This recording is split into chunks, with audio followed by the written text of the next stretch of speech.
ረሱላህ ሰለላሁ ዐለይሂ ወሰለም እንዴት ናችሁ ድና የተከበራችሁ ተመልካቾች አላህ Subhanahu Wa Ta'ala በቁርአን ላይ ወለዲነ አመኑ ወአሚሉ ሷሊሃቲ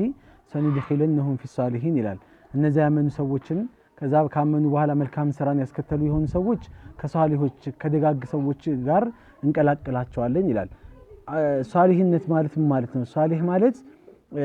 የመخلوቁንም የአላህ ባሮችንም ሐቅ የሚጠብቅ የአላህንም ሐቅ የሚጠብቅ ሷሊህ ይባላል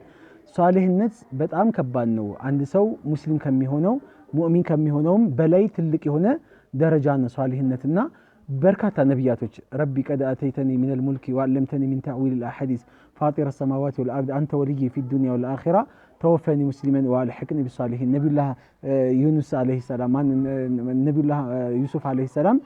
ጌታቸውን አላህ Subhanahu Wa Ta'ala والحقني بالصالحين ከሷሊሆች ጋር አስጠጋኝ ብለው ዱዓ ያደርጋሉ በርካታ ነብያቶች ቁርአን ላይ ከሷሊሆች ጋር የሷሊሆችን ደረጃ ከሰጣቸው ጋር አድርገን ብለው ይለምናሉ ነብይ ሆኖ የሷሊህነትን ደረጃ ከጠየቁ እኛስ ስለዚህ ሷሊህ ለመሆን አላህ Subhanahu Wa Ta'ala በቁርአን ላይም ምንድነው የሚለው ይሄ ወመን ይጢ الله والرسول አላህና መልእክተኛውን የሚታዘዝ ሰው فاولئك مع الذين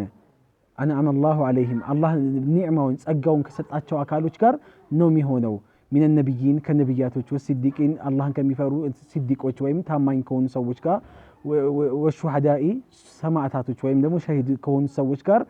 መጨረሻ ላይ ማንናንሳ ወሷሊሂን አለ ሷሊሆች ጋር ከነሱ ጋር ነው የሚሆኑት ጀነት ውስጥ ወሐሱነ ኡላኢከ ረፊቃ የነሱ ጓደኝነት ደግሞ ከነሱ ጋር ጓደኛ መሆን ደግሞ እንዴት ያምራል እንዴት ደስ ይላል ብሎ አላህ ይናገራልና ሷሊሆችን ከሆነን ሌላው ምናገኘው ትልቁ ኒዕማ ምን እንደሆነ ታውቃላችሁ ሷሊህ የሆኑ ሰዎች ሳር ቅጠሉ ሳይቀር ዓለም ላይ ያለው ኸልቅ ባጠቃላይ ዱዓ ያደርግላቸዋል ለምሳሌ ዓለም ላይ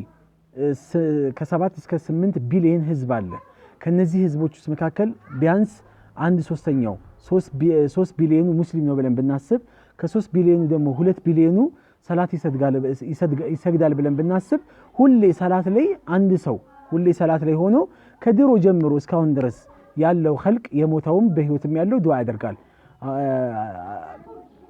አሽሃዱ አንተ ምንድነው ወዐላ ኢባዲላሂ الصالحين ይላል አታህያቱ የተቀመጠ ሰው ሁላ ሰላት ይሰገደ ሁላ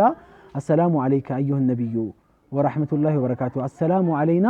ወዐላ ኢባዲላሂ الصالحين ያ አላህ ሰላም በእኛ ላይ ይውረድ ከዛ ሷሊህ በሆኑ ወይም ደጋግ በሆኑ በአላህ ባሮችም ላይ ብለው ዱዓ ያደርጋሉ ስለዚህ እኔ ሷሊህ ኮንኩ ዱዓ አድርግልኝ ብዬ ሌላው መለመን አይጠበቅብኝም ምክንያቱም ዓለም ላይ ያለው ሰጋጅ ሁላ ዓለም ላይ ያለው አላህን የሚፈራ ሰው ሁላ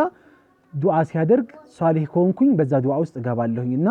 አላህ ከሷሊሆች ያደርገን በጣም ከባድ ትልቅ ደረጃ ነው ብዙዎቻችን ያጣነው ይሄንን ደረጃ ነው ለይምሰል ነው ምንሰራው ስራ ለይታይ ነው ስራ ምንሰራውና አላህ ከኸይሮች ወይም ደግሞ ከምርጦች አላህ እንዲቀላቅለን ከሷሊሆች አላህ እንዲያደርገን ነብያቶች የሚቋመጡት ነብያቶች የሚመኙት የሆነው ሷሊህነትን አላህ እንዲለግሰን ዱዓ ልናደርግ ይገባል አላህ ከሷሊሆች አላህ ያደርገን። አሰላሙ አለይኩም ወራህመቱላሂ ወበረካቱሁ።